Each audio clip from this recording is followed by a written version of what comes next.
Olá, sou o professor Raimundo Guimarães Saraiva Júnior, do Instituto Federal do Ceará, e faço doutorado no programa de pós-graduação em Engenharia Elétrica na Universidade de Brasília. Participo de um grupo de Machine Learning que faz investigação de sistemas inteligentes para dar apoio a diagnósticos por imagens médicas e dados clínicos, e também por outros tipos de imagem. Além disso, desenvolvemos plataformas tecnológicas. Esse grupo é coordenado pelo professor Francisco Assis de Oliveira Nascimento. A minha tese de doutorado ela é intitulada Inteligência Computacional no apoio ao diagnóstico da doença de Alzheimer, e também é orientada pelo professor Francisco Assis de Oliveira Nascimento. Bom, o tema é Alzheimer.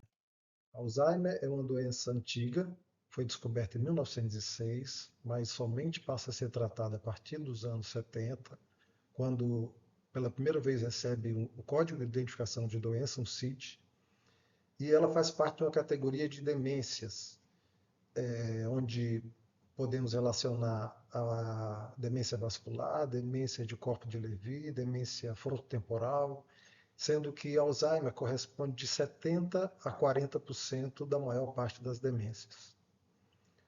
A Alzheimer, ela possui diversos estágios. Aqui, nesse slide, apresento uma escala de estágios da doença, começando em CDR0 até CDR3, e à medida que ele vai avançando do 0 ao 3, a doença vai se tornando mais severa.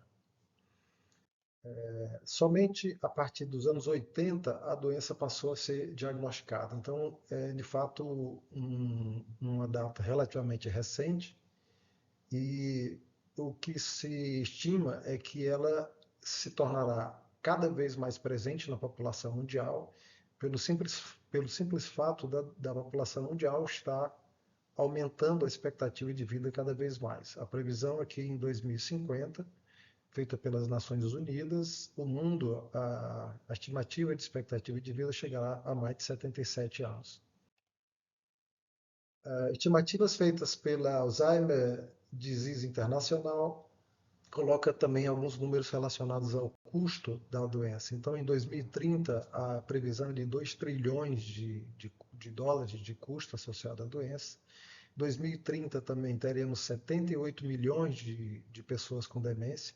Em 2050, 139 milhões. E o mais impressionante é que cerca de 75% das pessoas não estão sendo diagnosticadas. Então, o nosso trabalho ele aborda esse problema e aborda do ponto de vista de tecnologia, trazendo duas vertentes. Um auxílio ao diagnóstico do Alzheimer com base em dados clínicos, que são testes laboratoriais, históricos patológicos da patologia, idade, enfim. E também a partir de imagens, particularmente de ressonância magnética.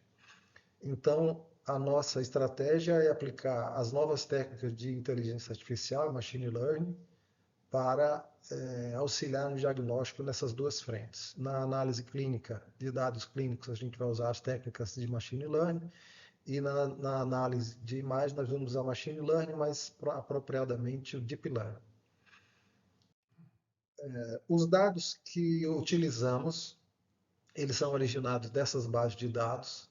São 3 bases de fontes de dados clínicos, da ADNI, AIBL ou ACE, e uma base de dados da ADNI. A base de dados ADNI é uma das mais relacionadas, mais utilizadas no mundo inteiro, e até onde sabemos, não temos dados dessa natureza coletados no Brasil. Então, esses dados eles são disponíveis para pesquisa a partir dessas plataformas, a Waze e a IDA, e estão disponíveis para pesquisadores do mundo inteiro.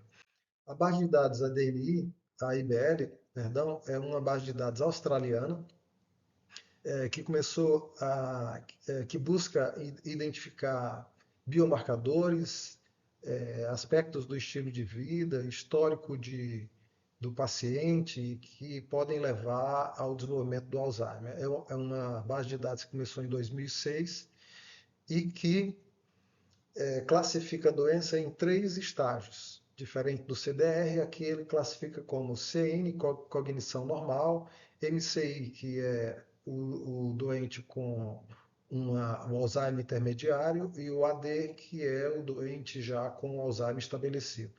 Então, essa base de dados em particular, ela tem 547 pacientes com cognição normal, 125 pacientes com MCI, com estágio intermediário, e 113 pacientes com estágio de AD estabelecido. Aqui estão as características clínicas que foram observadas, o CD global, ATX, etc., todas relacionadas aqui. São 18 características clínicas. Utilizamos também a base de dados OACE, como foi dito.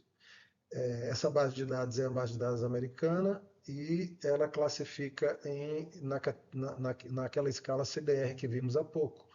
Então, temos 133 pacientes em CDR0, que significa sem a doença, 57 pacientes com CDR meio e 26 pacientes que eu agrupei em CDR 1 e 2. Então, aqui tem as características clínicas de cada desses pacientes, como a gente pode ver, com relação à idade, ao sexo, ao nível educacional, status socioeconômico, etc. E a base mais usada pela pesquisa hoje em dia, que é a base ADNI, ela também é uma base de dados norte-americana que disponibiliza os dados para pesquisa. Em particular, eu usei um conjunto de dados que foi disponibilizado para um desafio cujo resultado foi dado em 2019, e ela também classifica o doente em 3 estágios: em cognição normal, em estágio intermediário da doença e com a doença AD Alzheimer estabelecida. Então, aqui nós temos 505 pacientes com cognição normal, 367 com estágio intermediário e 161 com AD. Da mesma forma, aqui estão os dados clínicos que são utilizados. E dessa base de dados, ela também possui dados em ressonância magnética, então são arquivos digitais, onde a ressonância ela é feita nos planos axial, coronal e sagital, e todos esses dados estão disponíveis para o processamento, né? Essa base de dados, em particular, é uma chamada ADNI 1 Screening, 1,5T, 1,5 Tesla. São 1.075 pacientes entre 55 e 91 anos de idade. São pacientes cuja coleta foi feita uma única vez, no momento de uma visita. 619 masculinos e 456 femininos, nos 3 níveis que comentamos. Então, de posse desses dados e realizado o processamento, nós realizamos 2 pipelines que chamamos. Pipeline clínico, que significa processar os dados clínicos, que passa aqui por uma etapa de pré-processamento, seleção das melhores características ou das que são mais significativas para o diagnóstico da doença. E, finalmente, a classificação desses pacientes e avaliação desse resultado em termos de desempenho. Esse é o esquema proposto e foi realizado para os dados clínicos. Para os dados de imagem, é um outro pipeline, em que não tem a parte de seleção de features, mas aqui a entrada são dados de imagem. Então, as imagens são pré-processadas, elas são processadas através de redes convolucionais, redes neuronais convolucionais, e o diagnóstico é dado e avaliado aqui pelas principais métricas que colocamos. Em particular, as imagens, como nós tínhamos a imagem completa, por orientação de médicos que fazem parte da nossa equipe, do grupo de Machine Learning, nós nos concentramos em um ponto da cabeça do indivíduo, onde fica o hipocampo, que é essa região que está destacada na imagem. São duas estruturas, do lado esquerdo e do lado direito, como está sendo colocado.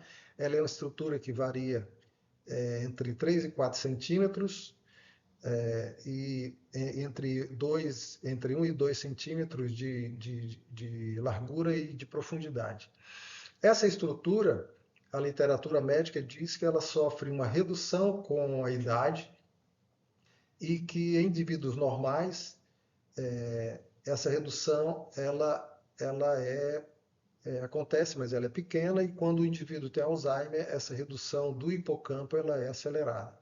Então, como está visto nessa figura logo à esquerda, escolhemos o plano coronal e centramos o slice no slice central, que fica mais ou menos no meio do hipocampo, e a partir do slice central selecionamos os slices posteriores e anteriores, no total de 19 slices. Então nós temos 19 imagens por paciente. Fizemos os cortes, o redimensionamento e preparamos essas imagens para processamento nas redes. Criamos alguns 5 modelos de rede, foram propostas 5 modelos de redes convolucionais, a CNN1 até a CNN5, variando dimensionalidade e profundidade. Também fizemos o processamento com base em modelos de redes convolucionais pré-treinadas, VGG, 16, 19, ResNet 50, Inception V3, e chegamos a resultados bastante interessantes. Aqui para a base de dados ADNI, nós não vamos ver todas aqui no tempo que temos. Na base de dados ADNI, os resultados para os 3 níveis de classificação chegou a uma acurácia para o modelo SVM de 92,61, para a acurácia, para a precisão entre duas classes, como está dito, entre CN-AD, MCI-AD, CN-MCI, chegamos a uma precisão de 99,88. Para as imagens, na CNN4, ela deu uma precisão de 97,83. E comparando esses resultados com resultados de outros pesquisadores, os resultados ficaram superiores ou muito próximos de resultados outros listados na literatura para o caso de dados clínicos. E da mesma forma, comparando os dados obtidos pelo processamento de imagem, atingimos o melhor resultado na maior parte dos trabalhos, apenas um resultado que foi de 98, ultrapassou o nosso resultado de 97,83. Parte desses resultados foram publicados no Congresso Brasileiro de Engenharia Biomédica de 2022, nesse artigo que está aqui identificado. E, por conta desses resultados que atingimos, apresentamos a nossa candidatura a esse prêmio e propusemos na nossa proposta, junto ao prêmio, a criação de uma rede de auxílio ao diagnóstico da doença de Alzheimer, que pode ser uma rede centralizada, mas também com centros regionais, que pudessem receber coleta de dados a partir de toda a capilaridade do SUS e fazerem processamento e retornarem com esses relatórios de diagnóstico. Essa estratégia ela vem sendo utilizada já em outros países. Aqui faço referência a um projeto chamado InnerEye, da Microsoft, que está sendo aproveitada pelo Sistema de Saúde Nacional da Inglaterra, que desenvolveu um sistema chamado OSIRIS. Ele ajuda na redução do tempo dos pacientes para iniciar o tratamento da radioterapia. Então, é esse tipo de benefício que a gente propõe e que foi apresentado ao prêmio. E para finalizar, eu mais uma vez gostaria de fazer meus agradecimentos ao Instituto Federal do Ceará, ao grupo de Machine Learning e ao programa de pós-graduação em Engenharia Elétrica da UNB.